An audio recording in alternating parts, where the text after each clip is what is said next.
e nós estávamos iniciando uma discussão que era acerca do que é natural ou contranatural, na verdade, continuando uma discussão, onde eu falei que a pessoa que, mesmo no ano 3000, quando a sociedade finalmente, a hegemonia fosse socialista, vai ter uma pessoa lá naquelas tribos igualitárias que vai falar assim, cara, eu estou trabalhando o dobro que você, eu mereço o teu dobro, e aí eu vou contratar você para produzir o quádruplo e ganhar o quádruplo, e aí o capitalismo ressurge de novo. O que você acha disso? Que você está levando para uma sociedade uma cultura que não existe nela. Então, assim, vamos lá. O que o socialismo prega? Em primeiro lugar, uma política econômica que fala da socialização dos meios de produção. Então, ideologicamente falando, e eu não defendo que isso seja feito agora, não acho que tenha que haver um decreto.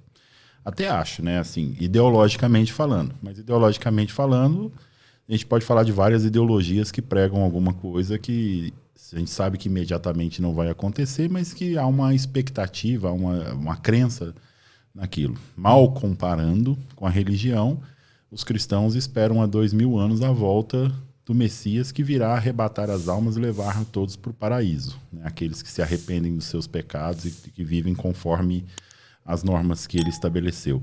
Sim. Ideologicamente, isso vai acontecer agora? Sei. Quem vive a crença vive na expectativa de que aconteça a qualquer momento e deseja isso que aconteça a qualquer momento. Então, agora, intuitivamente isso não vai acontecer agora, ou pelo menos não aconteceu nos últimos 2000 anos e não me faz acreditar que isso vai mudar daqui a pouco. Então, mal comparando, né, nós vivemos imersos na sociedade capitalista, com a ideologia capitalista, com a cultura do consumo capitalista, com a cultura da economia capitalista imperante, né? Eu acredito que uma nova sociedade melhor é possível. E essa nova sociedade passa por um processo de socialização dos meios de produção, socialização dos mecanismos de geração de riqueza da sociedade. Ao invés dos mecanismos de riqueza serem acumulados por algumas poucas pessoas, isso ser socializado para toda a sociedade, né? Passar a ser, a geração de riqueza passar a ser um bem de toda a sociedade. Isso determina o fim da propriedade privada dos meios de produção. Não estou falando do Celta, não estou falando do meu smartwatch, não estou falando da minha casa. Não é a socialização, mas é a produção, os meios de produção das riquezas da sociedade e a justa distribuição a todas as pessoas que compõem aquela sociedade. Esse processo avançaria para uma sociedade em que as pessoas seriam iguais. Isso é ideológico, isso é utópico, né? Mas a utopia existe para que a gente almeje alcançá-la e chegar o mais próximo dela, né? Eu não sei quem falou que a utopia existe para que eu dê um passo à frente para querer chegar próximo dela. Ela pode se distanciar cada vez que eu me aproximo, mas ela está ali e eu miro. Essa sociedade igualitária, comum, em que tudo seria comum a todos, seria uma sociedade da justiça social e da justiça da necessidade. Significa que as pessoas que podem produzir, produzem mais, as que têm menos condição por saúde, por idade, enfim, não produzem, ou aquelas que se afastam da produção por alguma razão. Essa sociedade, numa sociedade da tecnologia, seria uma sociedade que diminuiria a necessidade da produção. Não vai eliminar a inovação, ninguém falou em eliminar as pessoas que se dedicam mais ou menos, etc, etc. Não é sobre isso que está falando. Então, se nós imaginemos que avancemos para essa transformação social, a transformação também será cultural, a transformação também será do arcabouço de pensamentos que as pessoas possuem. Então, a competitividade, ela se desfaz dentro de um processo em que, para você estar numa posição mais privilegiada dentro da sociedade, você tem que passar por cima de outros, ou ter mais do que outros, ou você se torna melhor porque você acumula mais do que outros, certo? Então, pensar que é natural é pensar que é natural numa sociedade que te bombardeia com essa ideologia da competitividade, do acúmulo e da expressão da sociedade pela demonstração do acúmulo diariamente, né?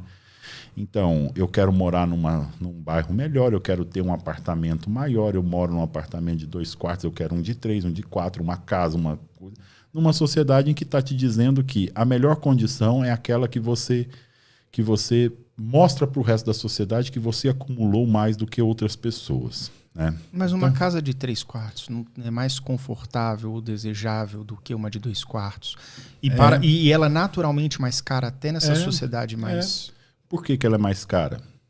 Porque ela estamos falando no campo da ideologia. Campo da ideologia, lógico. Só refletindo. Nós abolimos isso nesse campo. Então a sociedade vai atender às necessidades de todas as pessoas. Ter casas de 3 andares ou 4 andares vai ser de acordo com a necessidade da pessoa e não de acordo com a vontade do acúmulo, que vai ser abolida. Então, estamos falando de uma transformação cultural também. Então, quando a gente transporta o arcabouço de pensamento que nós temos para um outro nível de sociedade, nós estamos distorcendo. Nós estamos não enxergando a possibilidade de uma sociedade que aboliu essa linha de pensamento. E não estou dizendo que nós não temos que ter conforto, não estou dizendo que nós não temos que ter acesso, nós não temos que ter espaço, nós não temos que ter lazer. Inclusive, uma das pautas mais concretas que o movimento trabalhista criou é o das 8 horas de trabalho diário. Por quê? Porque a lógica você tem que dividir o seu tempo do seu dia entre trabalho, lazer e descanso. 8 horas de trabalho, 8 horas de lazer, 8 horas de descanso. As 8 horas que dizem o tempo todo que você tem que dormir, vem daí, de dizermos que isso é um direito das pessoas descansarem. Dividir o seu tempo igualmente, né? Não sei por que dizem que todo mundo tem que dormir 8 horas. Eu não consigo nem dormir 8 horas. Meu corpo... Mas a gente tem que ter a justiça da divisão do tempo. Eu não posso gastar minhas 8 horas de lazer, que eu teria direito a lazer, me transportando para trabalhar. Eu não posso perder as 8 horas de descanso porque eu tenho que trabalhar em 2 empregos. E boa parte das pessoas que estão imersas numa sociedade extremamente, numa condição extremamente desigual e exploratória, elas trabalham 16 horas, 14 horas por dia, perdem boa parte do seu tempo dentro de um ônibus indo e voltando para o trabalho e dormem muito pouco, né? Isso então, numa sociedade exploratória hoje. Não, tudo bem. Isso no Brasil isso é proibido. Não, trabalhar 14... Não, o ciclo de 12 por 36. Pega os entregadores pro aplicativo. Pergunta quantas horas aquela pessoa tem. Não, entendi. Mas ele não tem essa obrigação. Ele tá porque ele quer fazer mais dinheiro. Não, eu entendi. Eu tô falando o seguinte, porque ele tem um apego imenso em não morrer de fome. Pois é. Mas aí você pensa comigo. É difícil isso, porque é como se fosse assim, existem várias oportunidades surgindo em várias coisas. Às vezes, se ele saísse do entregador para ser um lavador de carro, ele ganhasse a mesma coisa trabalhando menos horas. Mas a boa parte dos trabalhadores, ele não tem a liberdade de escolha. Ele é conduzido para um determinado processo, né? Ele trabalha no que dá. No que pode, ele pode até sair do aplicativo para ir lavar carro, pode sair de lavar carro, ele vai continuar imerso numa sociedade, numa condição exploratória. Vamos lá. Uhum. Uma sociedade onde avança imensamente a quantidade de pessoas submetidas ao trabalho de entrega por aplicativo. Onde que isso acontece? Nas grandes cidades. Sim, pois é. Num enorme desemprego, em que a pessoa recorre a qualquer possibilidade de conseguir algum tipo de trabalho. E nessa sociedade em que você tem pouca oferta de emprego, em que as pessoas vão recorrer a qualquer coisa, mesmo que elas sejam submetidas a um sistema maior de exploração, elas vão se colocar ali. E há uma rotatividade gigantesca de pessoas, e o desemprego elevado, ele é benéfico a quem explora o trabalho, principalmente a quem vai criar condições mais precárias de trabalho, porque as pessoas não têm tantas opções assim, porque lavar carro não tem tantos lava-jatos, né, disponíveis. Então, ela vai para onde está oferecendo a maior quantidade de vagas, mesmo que seja. Isso é a mesma lógica do início do processo da Revolução Industrial. Você expropria terras, as pessoas são expulsas do campo, isso lá no início da Revolução Industrial. Expropria-se terras rurais, as pessoas são expulsas dos campos, buscam as cidades como locais para conseguir viver de alguma forma.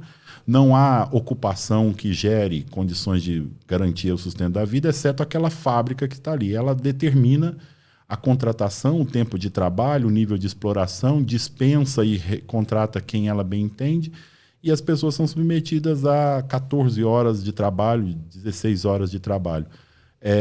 Podem ser... eu não quero viver isso. Ok, está dispensado. É a única condição que você enxerga ali numa sociedade que te delimita para aquilo. Então, hoje, eu entendo. Se o rapaz abandonar a moto e a entrega, ele vai fazer o que amanhã para pagar a conta? Então, ele está num ciclo. Mas isso vem do próprio capitalismo, que é a chamada corrida dos ratos, né, que ele fala. Mas o que eu vou falar aqui é o seguinte. Você tem uma sociedade que é livre e que tem oportunidades. Tudo bem que nem toda oportunidade para todo mundo. Eu sei dessa questão das possibilidades que cada um tem de agarrar essas oportunidades, mas elas existem. Alguém que está desempregado e tem uma moto pode, com poucos cliques no seu smartphone, começar a ganhar dinheiro só para andar com essa moto e levar um bagulho de um lugar para o outro. Então, assim, isso é uma geração de emprego e de oportunidade. Mas o iFood paga muito pouco. Pô, tem um 99, tem não sei o quê. Aí você, assim, sem mudar de ramo, você desinstala o aplicativo e instala outro aplicativo, você tem uma outra oportunidade de janela de emprego. Sim, no momento onde você tem uma alta desemprego, as pessoas procuram aquilo que é mais óbvio. Quando você tem uma alta procura, a ideia é tipo assim, o dinheiro é um só. Você tem muitos trabalhadores, reduz a hora do trabalho, ela vai ficando cada vez mais desvalorizada. Um exemplo fácil que a gente vê sobre isso é o trabalho manual, o trabalho doméstico brasileiro. É mal remunerado se você pegar como, por exemplo, a Austrália. Lá ninguém faz trabalho doméstico. Quando você contrata uma pessoa, um diarista ou uma diarista, é peso de ouro. Aqui é um valor bem mais em conta. Questão até de oferta e demanda, pelo menos eu visualizo assim. Então, eu não vejo como uma demonização, porque às vezes uma pessoa que antes só tinha uma moto, há 10 anos atrás só tinha uma moto e nada mais, e tinha que procurar de restaurante em restaurante uma oportunidade, pelo amor de Deus, deixa eu ser motoboy para ganhar gasolina mais um salário mínimo, agora o cara pode, no aplicativo, ter essa oportunidade.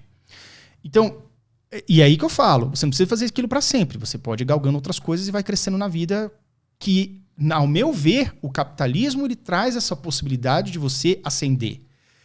Por mais que não seja justo, você com certeza vai rebater isso daqui a pouco, mas eu estou dizendo o seguinte, ao contrário do que nós verificamos, eu já vou entrar nesse assunto, de sociedades que estão mais próximas do socialismo no mundo atual, que parece que você não tem muita flexibilidade de ascensão ou queda social, o capitalismo permite que um motoboy, se fizer direitinho, com inteligência, ele pode ser rico daqui a 10 anos. Nada impede ele disso. Então, assim, é um problema? É. O cara trabalha 12 horas por dia para pagar boleto, o motoboy? É. Mas talvez ele esteja sendo grato por isso por enquanto ele não tem uma coisa melhor. E talvez ele não tivesse nem isso numa outra sociedade onde esse tipo de liberdade econômica não fosse permitido. Como talvez as sociedades que nós vemos, alguns países que estão mais abraçados, próximos ao socialismo. O que você vê com relação a isso? Qual a sua opinião com relação a isso? Bom, primeiro, não tem tantas oportunidades assim como fala-se, né? E, mais uma vez, a exceção não pode ser considerada a regra. Se um motoboy ascende, acumula-se, fica rico, não significa que essa é a regra. Não existem as oportunidades. Pelo contrário, existe uma falta de oportunidade gigantesca.